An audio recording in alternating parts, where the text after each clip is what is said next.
আপনার কাছে কি মনে হয় এই যে পোশাক বদল আদতেও কোনো মিনিং ক্যারি করে কি, বা আদতেও কি এই র্যাবের পোশাক বদলের পেছনে আদতেও কোনো মিনিং আছে কি?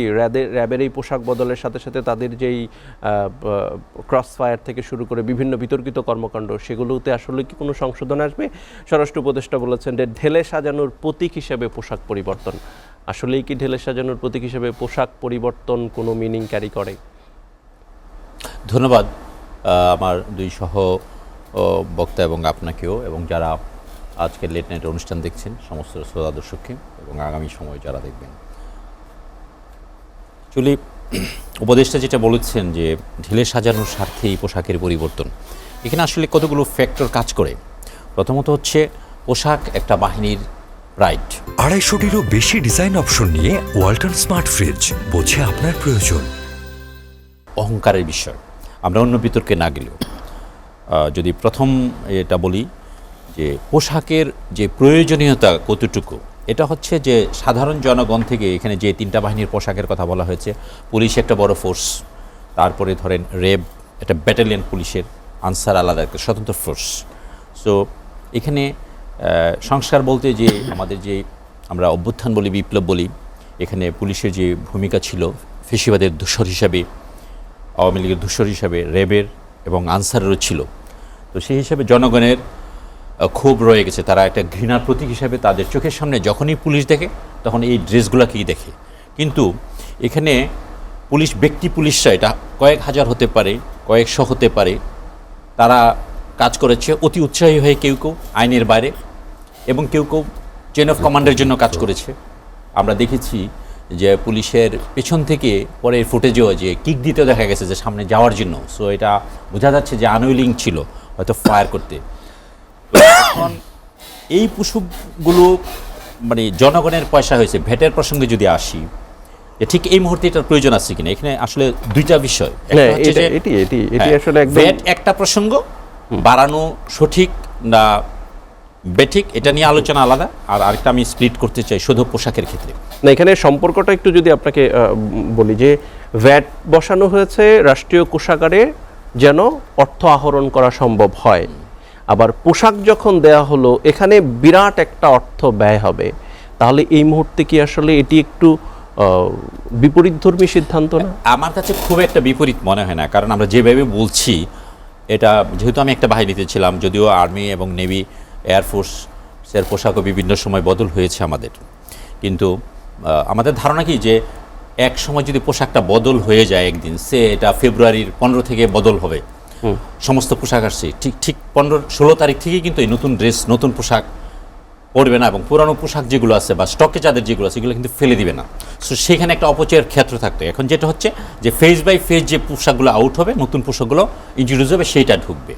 আমি এটার পক্ষে এই কারণে 2-3টা কারণে। একটা প্রথমত কারণ হচ্ছে যে আমাদের একটা বাহিনীকে আমরা কিন্তু ঘৃণা করতে পারি না, বাহিনীর অনেক লোককে আমরা ঘৃণা করতে পারি তাদের কৃতকর্মের জন্য। পুলিশ বাহিনী মানে এটা ঘৃণ্য বাহিনী নয়, র্যাব নিজে ঘৃণ্য বাহিনী নয়, আনসার ঘৃণ্য বাহিনী নয়, কিন্তু এই সদস্যরা যারা অপকর্ম করেছে, বেআইনি কাজকর্ম করেছে, তারা বিচারের আওতায় আসবে। কিন্তু জনগণের যেহেতু একটা ক্ষোভ আছে, তারা এই ড্রেসটা দেখতে চাচ্ছে না। তাদের একটা জনগণের ক্ষোভ কি ড্রেসের উপরে না পুলিশ বাহিনীর যারা মানুষ যারা খুন করেছে তাদের উপরে? আসছি, হ্যাঁ, মানুষেরও ভেতরেও আছে, এখানে অনেকগুলো কাজ করা আছে, শুধু পোশাক নিয়ে না। এখন প্রথম পোশাকটাই যদি শেষ করি, এটা হচ্ছে প্রথম যে ফেজটা আছে এটাকে আউট করে দেওয়া হলো। এখানে অপচয়ের যদি কথাটা বলি, আমার মনে হয় না এখানে অপচয় হবে, বরং সরকারকে আরও সুযোগ এখানে নেওয়ার আছে। দেখেন, জনগণের পয়সায় অপচয় তো আগেই করেছে ফেসিবাদ সরকার। কারণ আপনি যদি পুলিশের কথাই ধরেন, একটা হচ্ছে বিভিন্ন ডিএমপিগুলাতে, সিটিগুলাতে এক এক রকমের পোশাক করেছে, জেলাগুলাতে এক এক রকমের পোশাক করেছে, নৌ পুলিশের পোশাক আলাদা, তারপরে হাইওয়ে পুলিশ আলাদা, শিল্প পুলিশ আলাদা। এইভাবে মনে হয় তারা একটা ফ্যাশন শো করার জন্য, এই ফেসিবাদ বিভিন্নভাবে খুশি রাখার জন্য যা চেয়েছে জনগণের টাকা যেভাবে চেয়েছে এগুলো লোপাট করেছে। আগেই তো ইনভেস্ট হয়েছে, আগেই প্রফিট করেছে। সো আমি মনে করি এই সংস্কারের এই ফার্স্ট পিসটা আউট করে দিয়ে পোশাকের সংখ্যাটাই কমেই ফেলা উচিত। যদি আমাদের এই পুলিশদের বিভাজনেরই দরকার হয়, যে নৌ পুলিশ, হাইওয়ে পুলিশ, তারপরে সোয়ার্ড, অন্যান্য যারা থাকে, তাদের একটা কমন ড্রেসে নিয়ে আসা, নিয়ে সেইখানে তাদের যে বেসগুলো আছে আলাদা, যেই আলাদা আলাদা স্বতন্ত্র বাহিনী আছে সেখানে নিতে পারে।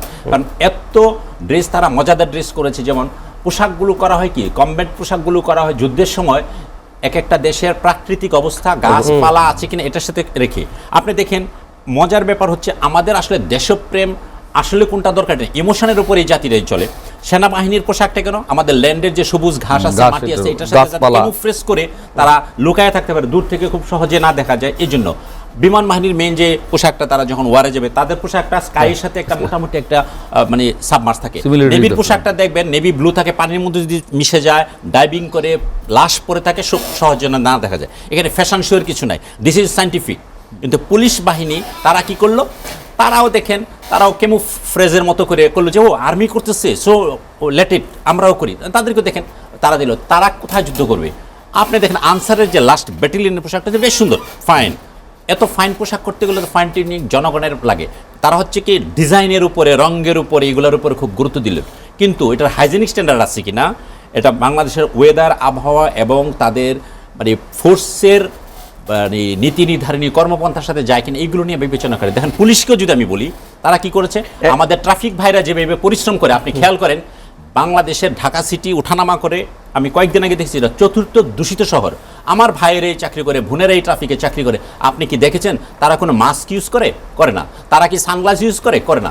অথচ দেখেন এই দূষিত শহরের মধ্যে তারা ট্রাফিক, ঢাকা বাদ দিলে অন্যান্য শহরগুলোতে আছে, প্রচুর পরিমাণে যায়।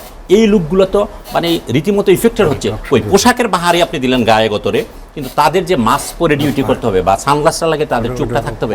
আমরা অনেক কিছুই বলি ট্রাফিক পুলিশ নিয়ে, কিন্তু এরপরও তো এই লোকটা রোদের মধ্যে দাঁড়িয়ে থাকে,